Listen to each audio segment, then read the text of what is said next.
જય શ્રી રામ, હર હર મહાદેવ. 2025 તમારા માટે નવું વર્ષ છે, અથવા તમારા માટે સિર્ફ કેલેન્ડર બદલાય છે. Only change calendar page. નવું વર્ષ ક્યારે થાય? લોકો ઉત્સવ મનાવે, શરાબ પીવાનું, વ્યભિચાર કરવાનું, નશા કરવાનું, સડકો પે ગાડી તેજ દોડવાનું, એ નવું વર્ષ નથી. જીવનમાં બદલાવ આવે, જીવનમાંથી ક્રોધ નીકળે, જીવનમાંથી પાપ નીકળે, બેસ્ટ જોબ મિલે, બેસ્ટ ઓપોર્ચ્યુનિટી મળે, તીર્થયાત્રા કરો, તો તમારા માટે નવું વર્ષ છે. કાંઈ છોડો આવતા વર્ષમાં. વ્યભિચાર, વ્યસન, હેરાફેરી, ચીટિંગ, ફરેબ, હરિભજન કરો તો નવું વર્ષ છે. પરોપકાર કરવાનું ચાલુ કરો તો તમારા માટે નવું વર્ષ છે.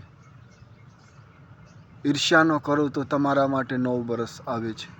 બાકી તમે પહેલે જે કામ કરતા હતા ગલત અથવા સારા, અને આવતા વર્ષમાં પણ એ કરવાનું છે, તો તમારા માટે નવું વર્ષ નથી. નવું વર્ષ એવા લોકો માટે છે, એ ચાહે દુનિયાના કોઈ કોનામાં નવું વર્ષ મનાવવામાં આવતા હોય, કોઈ પણ ધર્મમાં મનાવવામાં આવતા હોય, એ નવું વર્ષ એટલે કાંઈ નવા કરો. એક માલા ભજન કરતા હોય તો 2 માલા કરો. ક્રોધ કરતા હોય તો ક્રોધ છોડો. પાપાચાર કરતા હોય તો પાપાચાર છોડો. વ્યસન કરતા હોય તો વ્યસન કરો, પણ હરિભજન રૂપી વ્યસન કરો. ઈર્ષ્યા હોય તો ઈર્ષ્યા છોડો.